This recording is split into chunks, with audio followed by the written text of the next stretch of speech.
Bismillahirrahmanirrahim.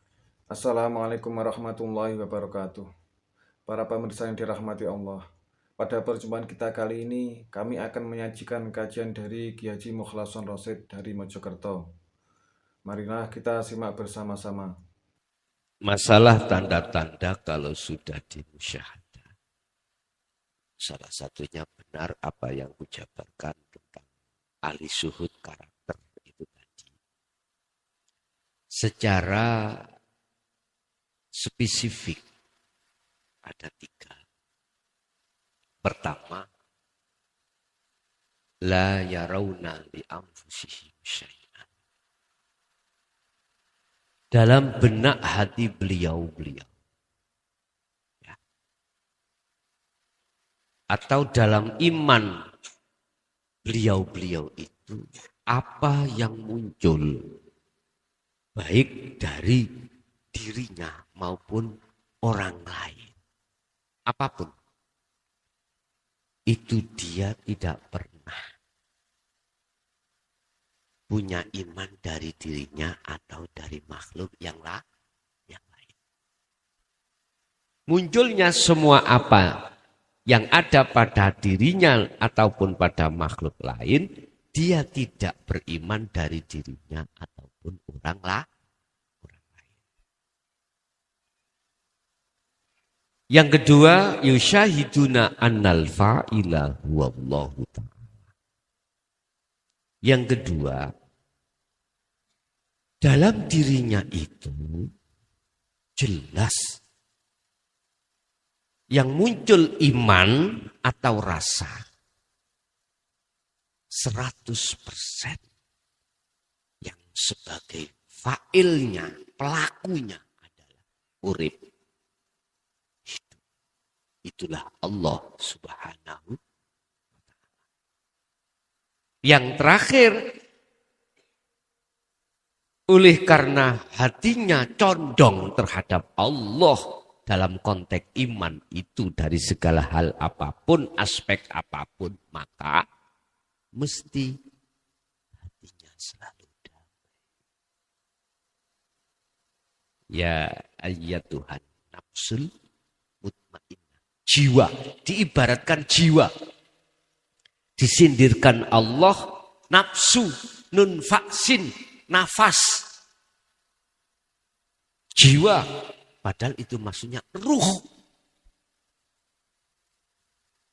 Wahai jiwa yang damai, ya ayyatuhan nafsul mutmainnah. Irji'i ila rabbiki radiyatan mardiyah. Kau bisanya damai, bisanya anteng jiwa yang damai. Karena dia mau dan bisa kembali pada Allah, pada Tuhannya. Olehnya kembali radiyatan mardiyah. Tidak ada niatan tujuan damai, tujuan biar diganjar, biar dimasukkan surga, dijauhkan neraka, dijauhkan balak, didekatkan nikmat. Tidak. Radiyatan mardiyah itu adalah ridho dan diridani. Ingat, di Hikam Ibnu Athaillah itu membahas tentang al-ubad, ahli ibadah. Ada macam 3 ahli ibadah di situ. Al-ubad, ahli ibadah, olehnya kita ketika melakukan itu ingin disawang orang. Tak ngaji rek, terus tak maca Quran rek, goyai tak pipi rek, orang lain cai eksis rek, pengikutku cai akeh rek, penggemarku cai akeh rek. Iku pingin disawang orang. Sebab punya maksud dan tujuan supaya orang lain memuliakan dirinya. Ini kalau dibiarkan pasti dalam hati merasa mulia dirinya. Iki fakta. Dan kenyataan di lapangan ketika ahli hijab itu ada yang mengalami seperti ini proses. Pertama. Kedua, sudah lepas tidak karena disawang orang. Apa? Ada tendensi pada Allah tentang pahala dan surga. Dijauhkan bala, didekatkan nikmat, dijauhkan neraka, didekatkan surga. Jadi dia olehnya melakukan itu ada tendensi seperti itu. Bagaimana Allah katakan? Kilahuma madhmum. Keduanya itu dicaci Allah. Al-ubat yang terakhir inilah yang setiap saat dan waktu ketika saat melakukan hukum syariat kita disindir tentang niat. Ditutup lillahi ta'ala. Cuman gak paham apa lillahi ta'ala itu. Maksud karena Allah ini di mana gak paham. Padahal kalau dijelaskan di dalam hukum hakikat akhlak ilahiyah. Lillahi karena Allah itu jatuhnya di dzikir sirul asrar. Di pos pertama. Dalam Rasulullah mengatakan inilah ihsan. Anta budallaha ka'annaka taro. Ketika kau menyembah Allah. Seakan-akan kau bisa melihat Allah. Seakan-akan.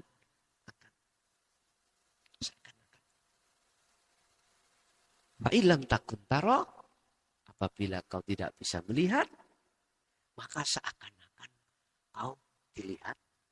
Artinya apa? Ada rasa iman. Kau itu selalu dilihat Allah. Bentuknya. Lillahi ta'ala itu. Karena Allah itu. Anda bisa berdiri, rukuk, sujud, duduk. Rosoning ati iku ngomong. Rosoning ati itu bangun. Iman di hati itu bangun. Ngimani hanya karena hidup itulah. Sehingga kami diperjalankan rukuk sujud. Terus gak ada tendensi. Surga ini sudah gak ada. Inilah yang kata Syekh Ibnu Athaillah. Satu amal ibadah yang disertai dengan zuhud rohaniah makrifat pada Allah. Maka walaupun sedikit jangan kau anggap sedikit. Walaupun kayaknya pandangan syariat ringan, jangan kau anggap ringan. Ini timbangannya berat sekali. Ibnu Mas'ud dalam hadisnya mengatakan 2 rakaat sholat disertai zuhud rohaniah makrifat pada Allah. Itu lebih baik daripada Anda umur selama-lamanya sholat tanpa lainnya. Tapi tidak disertai dengan zuhud. Masih baik 2 rakaat. Cuman jangan lantas. Wis rakaat ae. Wis mari meninggal. Ya gak gitu maksudnya. Paham nggih? Itu lho Pak. Itu cuman perbandingan aja. Berarti sholat kita yang disyariat tanpa ada hakikatnya.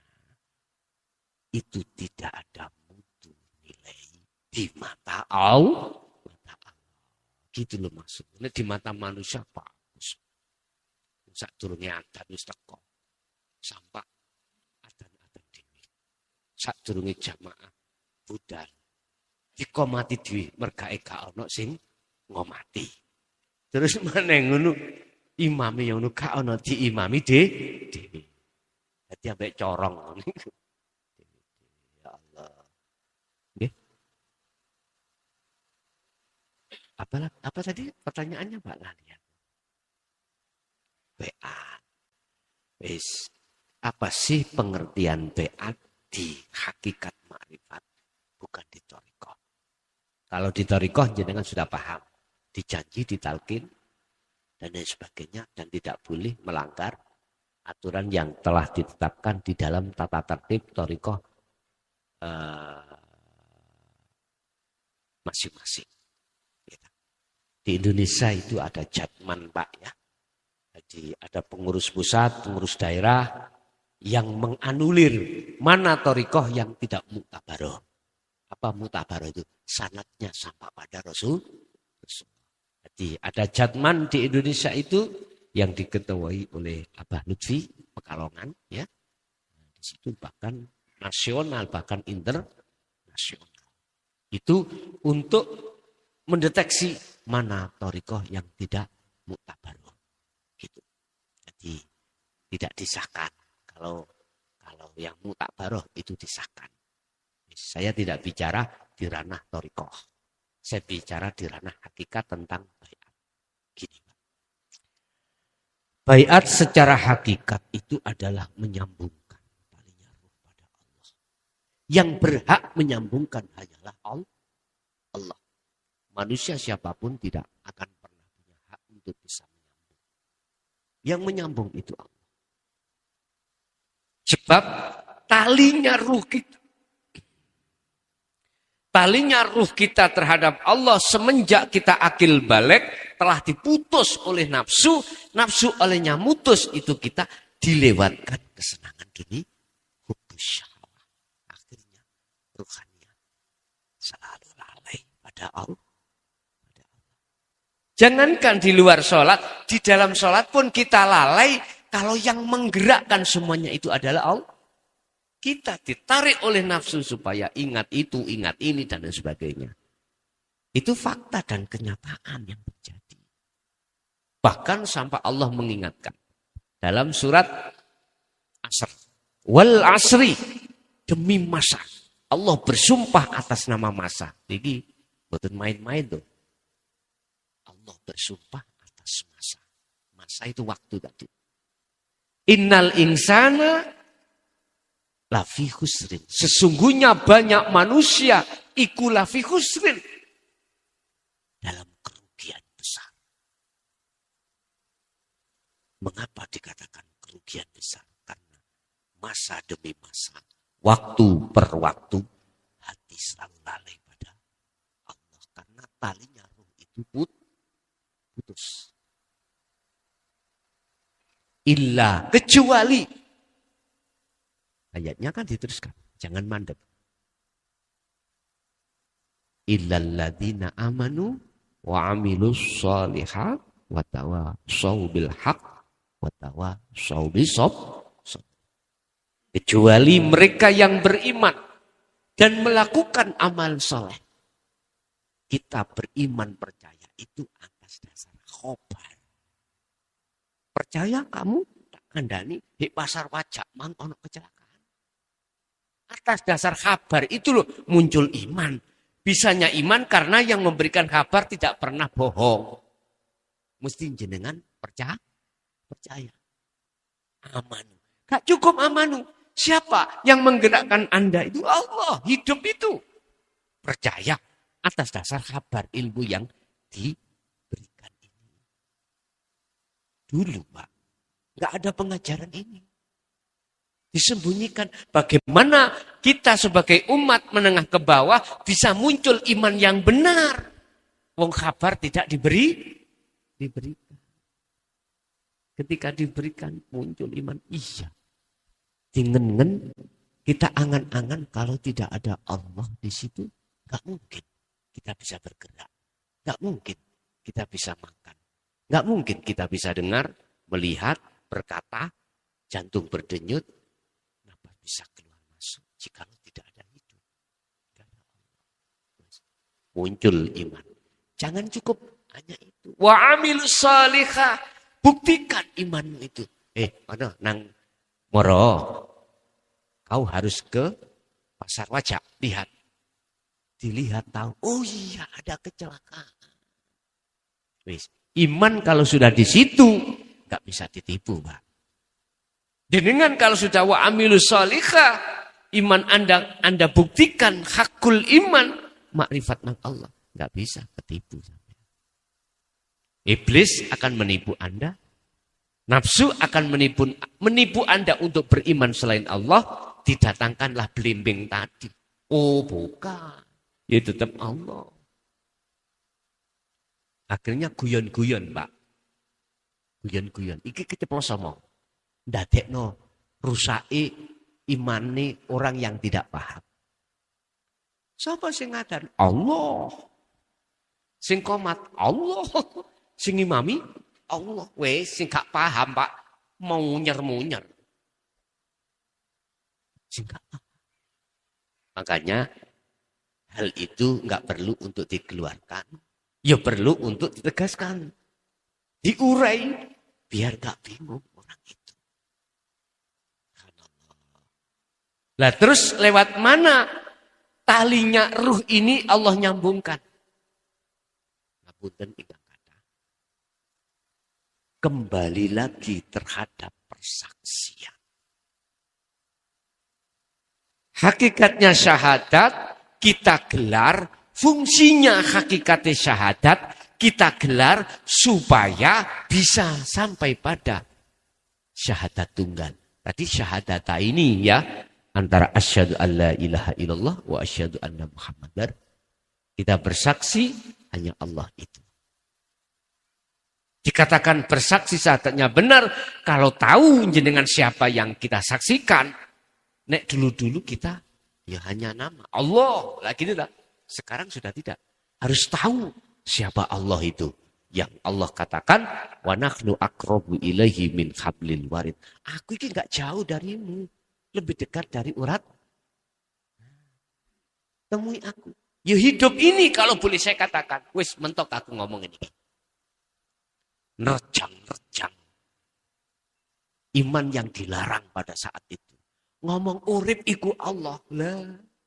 Gelut, Pak. Gelut omongan ini. Dulu. Sekarang zamannya sudah digelar. Siapa Allah itu? Surat Al-Fatihah ayat 1 itu adalah nama. Bismillahirrahmanirrahim dengan menyebut nama. Wis, Allah itu berarti nama. Terus yang memiliki nama mana? Al-Isra ayat 1. Sudah sering saya katakan. Subhanalladzi alladzi asra bi 'abdi.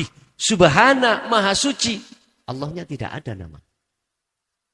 Kita membahas yang memiliki nama. Allah. Bentuk sifat alladzi hidup. Bahasa internasional zat. Bahasa wong maca urip. Bahasa orang yang lebih berilmu energi. Nah, energi. Bukan LPG loh Bu ya. Energi. Tapi kok ya iso uga apa jenis LPG? Sebab LPG adalah sumber kehidup. Lah, sego matang ya teko LPG. Iku lho. Nekakno geni. Double wedang ngene nek gak digodhog ya melembung ati sampean. Weteng sampean melembung. Ayo, banyu jeding adem-adem sampean kasih gula kopi udah gak usah digodhog piye rasane. Ya coba dhewe, aku mau.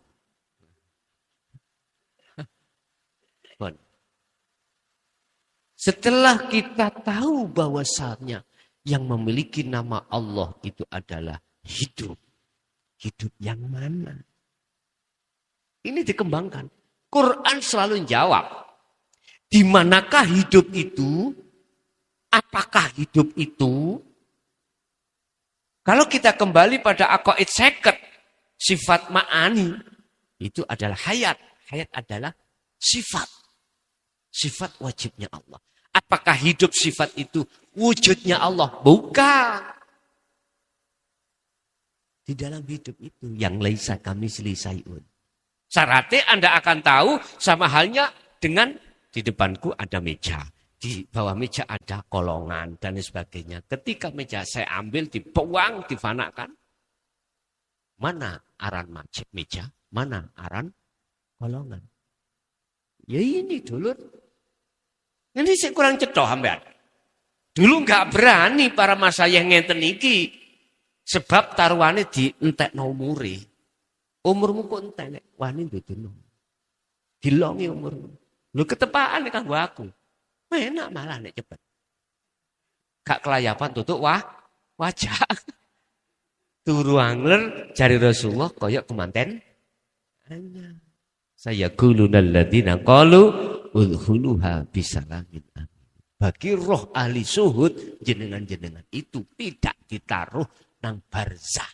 Alami alam lahut, alam campur dengan para kekasih Allah. Yo padang, wis macam-macam Pak, wis gak mengenal gak enak. Ini alam barzah. Peteng, dadat. Ya udah, ahli hijab kan di situ. Yo ono pitakon marobuka, yo gak iso jawab marobuka, dadine peteng. Makanya mengapa hadis Rasulullah memberikan isyarat bagi hamba yang ditanya ketika ditanya malaikat mungkar nakir tentang marobuka dan seterusnya bisa jawab tidurnya seperti kemanten. Makanya Wak Mudin selalu bocor no jawab. Asline iku kanggo taziin, kanggo jenengan sing takziah, ora kanggo sing wis mati. Intine wis ndang bali yo Sri nang omahmu. Bali yo jenengan nang Allah wa ta'ala. Marep buka sapa pangeranmu, jawaban ojo gemet lanter, ojo gemeter. Jawaban kanthi cethok, Allahu Rabbi, Allah pangeranku. Lah ngoten nggih. Iku asine muruke sing teko. Hakikat lho ya, bukan syariat. Nek syariat muruki si fulan iki mang. Betul nggih? Jadi Bapak, alangkah lebih baiknya sebelum kita melakukan kholwat iku bai'at dulu. Lebih baiknya. Tapi bukan berarti jenengan sudah paham tentang dzikir sirul asrar, ya toh? Hakikat syahadat, terus enggak boleh langsung sampai melakukan kholwat dzikir. Silakan. Beat itu tadi secara simbolis. Intinya laku wasiro sebelum laku kui paham apa sing kok lakoni ilmune. Ya dengan sudah belajar ning YouTube, paham ilmunya. Misalnya, kabeh nak iki kabeh. Tadi sudah saya katakan, sing beat iku Allah. Langsung mawon dari beat yang YouTube di channel Ponpes Jaya Baru. Sebab sak temene sing beat jenengan iku Allah. Lho kira-kira nek gak ono Allah YouTube iso muni ya? Hah? Terus di dalam diri saya karena Allah bisa tak? Mursyid, mohon maaf secara hakikat kalau masih merasa dirinya makhluk yang membaiat, mohon maaf. Jungkung, suluk, sampak, udelmu medodong, nggak akan bisa sampai musuh. Cik, makhluk itu punya wenang. Gak punya. La haula wala quwata illa billah. Sekalipun tingkatan kita mursyid, ya. Kalau di dalam hati kita masih merasa kita yang mohon maaf, yang membaiat kita yang menolong, mohon maaf. Kemursidan di mata Allah perlu dipertanyakan. Berarti makrifatnya belum masuk. Apa mungkin orang buta pada Allah bisa menuntun orang buta? Halo? Logikanya saya buta, mata saya dohir. Si A buta. Son, aku terno nang nang wajak ya. Ya ayo terno dalane wis roh. Wis nganut. Si A yo nganut. Masalah karo nek aku buta. Tak tuntun, Mbak. Ayo melaku. Nganut aku loh. Iya, nganut. Tutup wajak mboten. Mesti kecemplung kali saya. Walaupun pakai sepeda, pakai mobil, kecemplung kali. Kita, Pak, mohon maaf. Jangan enak-enak merasa jadi mursyid sehingga merasa berjasa bisa mengangkat derajat umat. Mohon maaf. Ketipu kita. dengan nafsu di dalam diri kita. Estu. Dari jalur manapun. Tidak bisa, Pak. Kita orang buta terhadap Allah akan menuntun orang yang buta pada Allah. Mestinya disebut mursyid itu. Beliau itu sudah sampai puncak ma'rifatullah.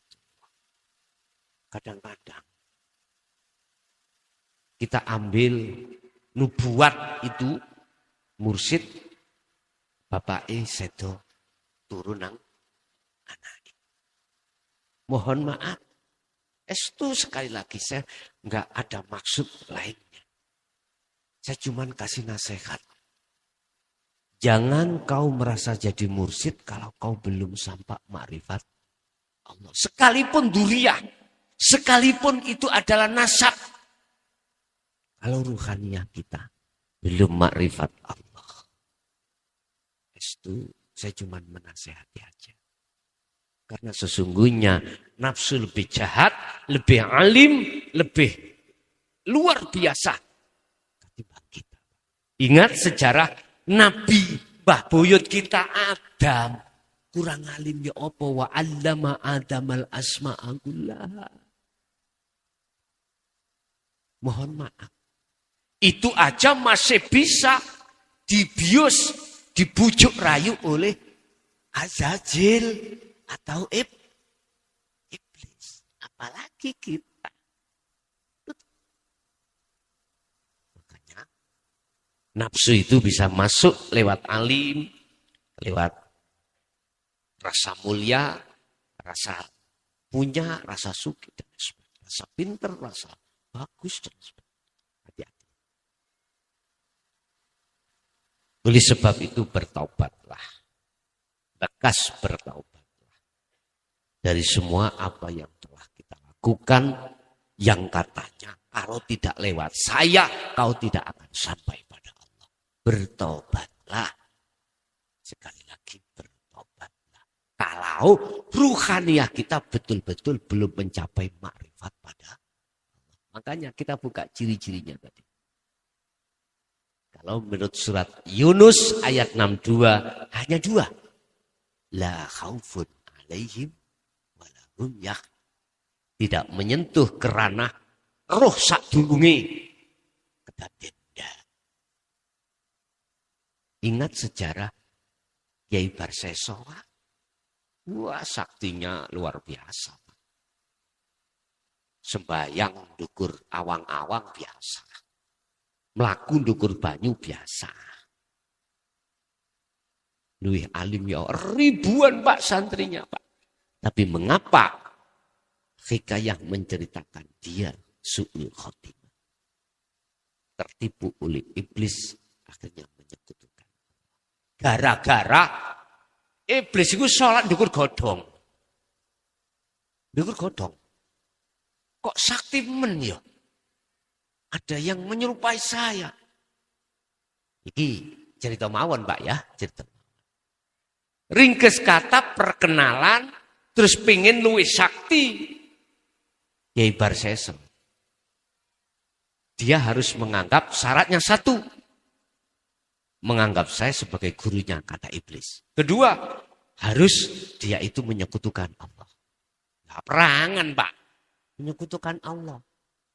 Artinya tidak boleh beriman terhadap Allah. Hanya kudu beriman selain wis gak apa-apa kamu iman nang Allah, tapi kudu iman juga selain Allah. Itu tadi. Wa minan nasi may yaqulu amanna billah. Iku keterangan. Terus kedua, awakmu isok sakti koyo aku koyo iki. Ya, tinggalin pikirmu. Tuh begitu. Akhirnya kena rayuan terjadi. Masya Allah. Kita ngalimo ya apa Pak? Si luweh ngalim iblis. Justru dengan kealiman yang ada pada diri kita satu ilmu apapun, itu akhirnya dibikin nafsu atau iblis sebagai bisikan terhadap kita diomong kebenaran. Akhirnya kita jatuh merasa jadi orang alim. Kalau sudah merasa jadi orang alim, jenengan kali kula mesti hanya satu, ingin dihormati. Wis iku tok. Karo tamu ya kudu sing dines, Pak. Teko swalan cekak. Duku dengkul bisa. Kata si monyor-monyor. Haram. Tak tutupi goblok tapi ono AC ini bolong. Oleh kula teringat waktu ngaos di Selasa nika nggih tanggal berapa? 16 ya ke Lampung Timur. Saya dari Surabaya transit di Jakarta. Delalah Gusti Allah kei rezeki kali itu. Kursinya pesawat itu 3, Pak. Sebelah kanan, saya sebelah kanan. Kok yang delalah nomor saya itu di pinggir jendela. Terus pinggir saya kiri kosong. Terus jadwal anak ini ada di sebelah pinggir ini. Nggih mohon maaf, Pak. Menurut hitungan kula lho, manusiawi nggih. Manusiawi. Ono bijine to. Nek menurut kula nggih, cahe nggih. Ya. Wis, nek menurut kula sinten mawon mboten nolak. Lho, ngoten lho. Miturut kula pandangan manusia, tapi kadang-kadang pandangan jenengan, oh seleraku luwih tinggi Gus, gak ngono. Ya bisa jadi logika nggih, logika. Loh, ngoten niku piye, Pak? Allah menaruh sifat jamalnya terhadap dirinya. Kalau boleh saya katakan, Allah langsung mencuti saya. Kira-kira liab luakum. Datangnya itu ahsanu amala atau tidak. Saya melihat jamalnya Allah, apa jamalnya makhluk. Kula sih ilmu hakikat tak terapno gitu. Walaupun nonton teko HP ngeten. Nah, rodok mantul titik to, Pak ya. Berarti gak langsung terang-terangan ini sawangane, Pak. Sawangannya ya. Ya lewat kocot ah ya apa gak nemen-nemen ngoten lho. Ya udah. Ya apa maneh? Wong Allah menghadapkan ujian seperti itu. Ya tergantung kita. Bagaimana memanfaatkan nikmat Allah yang diberikan kepada kita jatuh pada makhluk, Allah jatuh pada Allah. Ini tergantung kita masing-masing. Ukurannya itu kembali kepada keistiqomahan pikir kita masing-masing. Nggih, mboten sempat tanya-tanya nomor HP lupa. Mboten estu mboten. Beliau dari Surabaya ke Jakarta. Saya dari Surabaya ke Lampung cuma transit dulu di Jakarta, pesawat Pelita. Wih, Pelita. Kok ya pas iki mang Pelita. Kok ya pas Gusti Allah. Habis itu dari Jakarta ke Lampung kami ditumpakkan pesawat Lion. Lion apa piye? Lion ya. Lion. Lah, pulangnya itu Garuda. Saya kan mencari Pak, mencari waktu yang paling cepat. Kok umpama ngajinya kan malam Rebu, kok umpama malam Rebu habis ngaji ada pesawat langsung pulang. Aku lebih suka seperti itu daripada saya nginap-nginap di rumah orang. Ya ora penak. Ternyata tidak ada. Kita nunggu pagi, pas ketepatan di situ paling cepat itu jam 8 itu Garuda, kayak pas Garuda. Transit, nggak ada yang langsung, Pak. Kalau nggih kelemahan awak kula niku nek pesawat niku ketika turun atau naik niki lho, mriki koyo diudek. Rasanya keratak. Waktu tawar, tapi kalau sudah naik anteng pisan. Nek ndukur, ya Allah ngene iki ceblek lah enak sih ngene. Apa? Malaikat itu rombongan, ya dah. Rombongan. Hah. Iya rombongan. Kan mati dia rombongan Paknya. Jadi lebih baik baiat sebelum kita melakukan khalwat. Tapi bukan berarti tidak sah kita sebelum baiat terus langsung laku khalwat.